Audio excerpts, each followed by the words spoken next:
Maestro.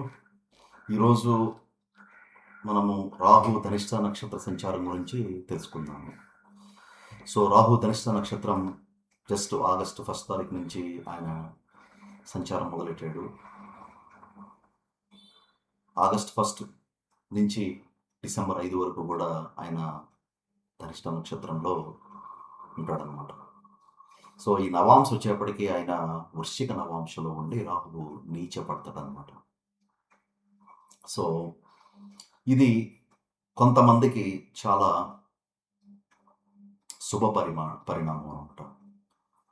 దానికి కారణం ఏంటంటే రాహువు అత్యాశకి, ఊహించని సంఘటనలకి, ఊహించని పరిస్థితులకి, మోసం, దురాశకి కారకుడై ఉన్నాడనమాట. ఆ రాహు నవాంశలో నీచిపడి బలహీనపడటం అనేది ఒక విధంగా ఈ ప్రపంచ పరిస్థితులకి ఒక శుభ పరిణామం. సో రాహు ధనిష్ట నక్షత్రంలో వచ్చేప్పటికీ మనం వ్యక్తిగతంగా ధనిష్ట నక్షత్రం వాళ్ళు, కుంభరాశి వాళ్ళకి ఏ విధంగా ఉండబోతూ ఉంటుంది, మిగతా నక్షత్రాల వాళ్ళకి, మిగతా రాశుల వాళ్ళకి ఏ విధంగా ఉండబోతుంది కూడా కొంతమందికి కొన్ని ఇంపార్టెంట్ విషయాలు మనం ఇక్కడ తెలుసుకుందాము. సో ధనిష్ట నక్షత్రం వచ్చేప్పటికి ఇది కుజుడు నక్షత్రం. ఈ నక్షత్రానికి అష్టవసువులు అధిపతి అనమాట.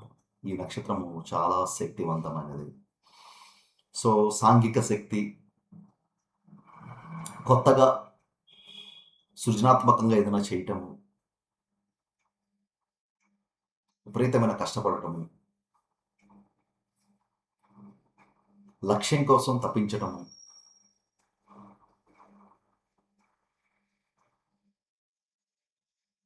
ఇబ్బందులు దాటుకుంటూ ఒక సైనికుడిలాగా ముందుకు పోవడము, తన శక్తితో, తన యుక్తితో, తన బలంతో చాకచక్యంగా ముందుకు వెళ్ళడం అనేది ధనిష్ట నక్షత్రం వల్ల ప్రత్యేకత. వీళ్ళు కొద్దిగా ఇంట్రోవర్ట్స్ టైప్ అనమాట. తొందరగా స్వాభావికంగా బయటపడరు, లోపల చాలా ఉంటాయి వాళ్ళకి, బయటికి ఒక విధంగా ఉంటారు. ఈ ధనిష్ట నక్షత్రము సంగీతానికి, ఒక రిథంకి, నృత్యానికి కూడా కారకమైందనమాట. సో ఈ ప్రొఫెషన్స్లో ఉండేవాళ్ళు, అలాగే ఐటీ సెక్టర్లో పనిచేసేవాళ్ళు, వీళ్ళందరికీ కూడా ఈ రాహు ధనిష్ట నక్షత్రం అనేది కొంత ప్రభావాన్ని చూపిస్తుంది అనమాట. ఎస్పెషల్లీ సంగీతంలో ఉండేవాళ్ళకి, సంగీత ప్రియులకి, సంగీతంగా ప్రొఫెషన్గా ఉన్నవాళ్ళు, వీళ్ళందరికీ కూడా రాహు ధనిష్ట నక్షత్రం సంచారం మంచిది. తర్వాత రెండో విషయం, కుంభరాశి వాళ్ళకి వచ్చేప్పటికి వీళ్ళకి ఆల్రెడీ కాల్సర్పయోగం నడుస్తుంది. రాహు వీళ్ళ యొక్క జన్మ నక్షత్రం, అంటే వీళ్ళ జన్మంలో చంద్రుడు ఎక్కడైతే జన్మతో ఉన్నాడో ఆ చంద్రుడిని ఇక్కడ రాహు కలిశాడు అనమాట. అంటే ఇక్కడ కొంత కృత్రిమమైన ఒక ఇల్యూజన్ని, కల్పన్ని ఈ రాహు తీసుకొస్తాడనమాట. ధనిష్ట వాళ్ళు, నేను చెప్పా కదా, వాళ్ళు సైనికుల్లాగా శ్రమించేవాళ్ళు, కష్టపడేవాళ్ళు. ఈ నక్షత్రానికి అధిపతి సింహమైంది కాబట్టి, అంటే వీళ్ళలో రాయల్టీ కూడా ఉంటుంది అనమాట. కొద్దిగా షో ఆఫ్ కూడా ఉంటుంది వీళ్ళ లైఫ్లో. సో ఇప్పుడు రాహు వచ్చి ఏం చేస్తాడంటే ఈ యొక్క కుజుడితో ఆడుకుంటాడనమాట. రాహు ఏంటి, ఛాయాగ్రహం, ఆయన ఫిజికల్ బాడీ కాదు. కుజుడికి ఏం చేస్తాడు, కుజుడికి ఎప్పుడు కూడా ఏదో ఒక పని కావాలి.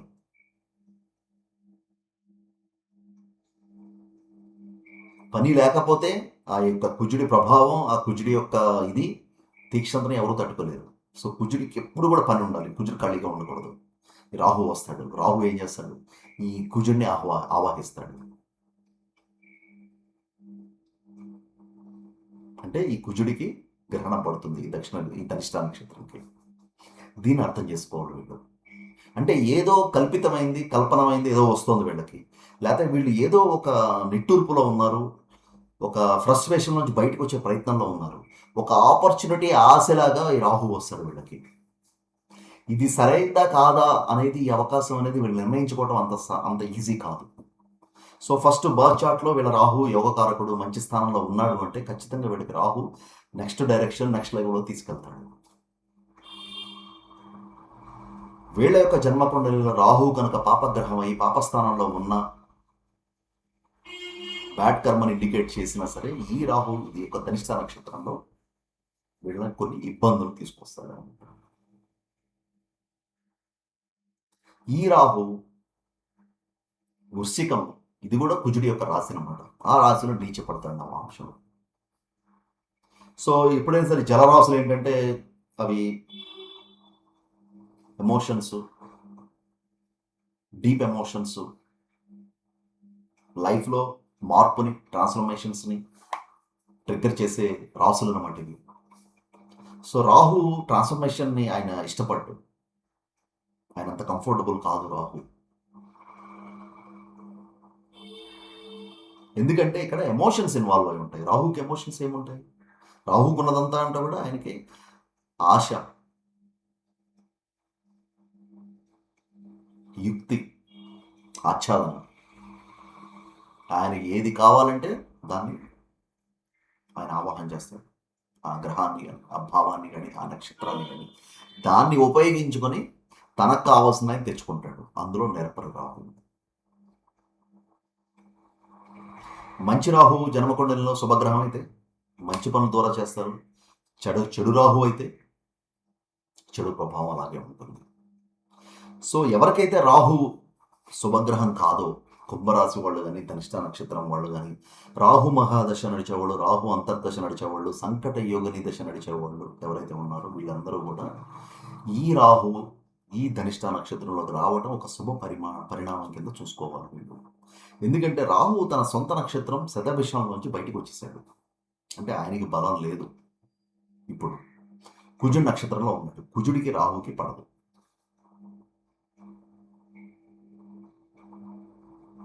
కాకపోతే కుజుడిని రాహు బ్లఫ్ చేయగలడు. ఎందుకంటే రాహుది కుజుడిలాగా అది ఒక ఫిజికల్ మెటీరియల్ బాడీ కాదు, అది ఛాయ రాహు అనేది. సో ఈ కుజుడి మీదకి ఈ ఛాయ వెళ్తుందనమాట, షాడో చేస్తాడు కుజుడిని.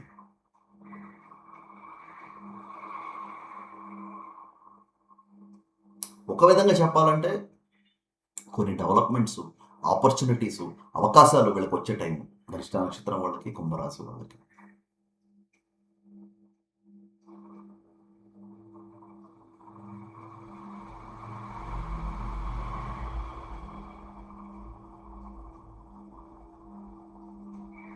సో ఈ అవకాశాన్ని సరిగ్గా అందిపుచ్చుకోవటం అనేది ముఖ్యమైనది అన్నమాట వీళ్ళకి.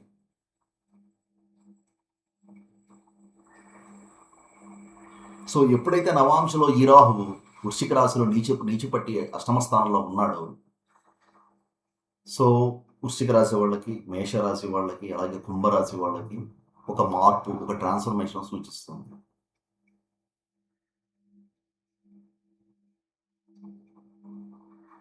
అంటే ఈ వృశ్చిక రాశి ఏంటంటే పూర్ణ జలరాశి, అందులోకి రాహు ఇది ఏంటంటే వాయుశక్తి. సో జలంలోకి ఈ యొక్క వాయువు వెళ్తే ఏమవుతుంది? బాష్పవాయువు అవుతుంది. అందులో ఇది డీప్ వాటర్ సైన్. ఈ వృశ్చికం అనేది. రాహు ఎమోషన్స్ని అర్థం చేసుకోలేడు ఆయన ఓన్లీ ఆయన కోరిక మీద ఉంటాడు. కాకపోతే ఈ వృశ్చిక రాశి ఏంటంటే ఇంకో విధంగా చూస్తే, అదర్ సైడ్ ఆఫ్ కాయిన్ చూస్తే, వృశ్చిక రాశి ఎ సైన్ ఆఫ్ సెక్షువాలిటీ.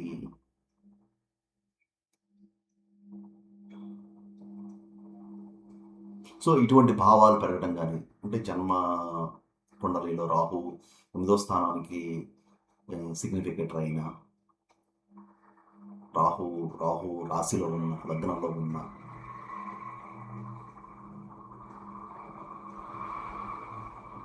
సెక్షువల్గా వీళ్ళు బాగా ఇగ్నైట్ అవ్వడం, ఆ సెక్షువల్ ఎనర్జీ వీళ్ళకి అందకపోవటం వల్ల బాగా తప్పించడం దానికోసం, లేకపోతే రిలేషన్షిప్లో ఎమోషన్స్ సరిగ్గా అర్థం చేసుకోలేకపోవటం వల్ల వీళ్ళకి ఆ ఫిజికల్ ఇంటిమసీ అందకపోవటం.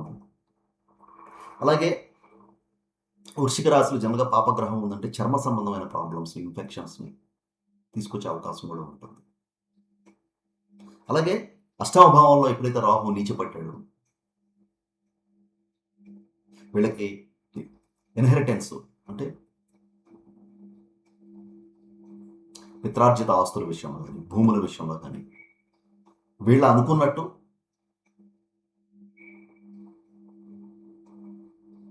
వీళ్ళకి లాభం అనేది అందకపోవచ్చు ఈ టైంలో.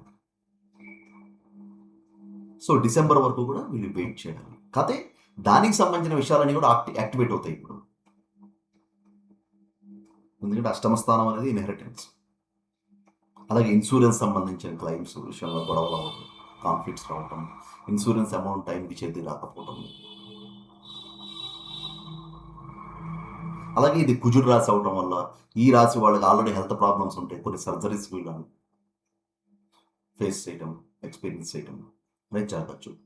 సో ఫ్రెండ్స్, ఇది నా అనాలిసిస్. రాహు యొక్క ధనిష్ట నక్షత్రంలో సంచారం ఎట్లా ఉంటుందనేది మీకు నచ్చితే లైక్ చేయండి, అలాగే సబ్స్క్రైబ్ చేయండి నా ఛానల్కి. Thank you very much.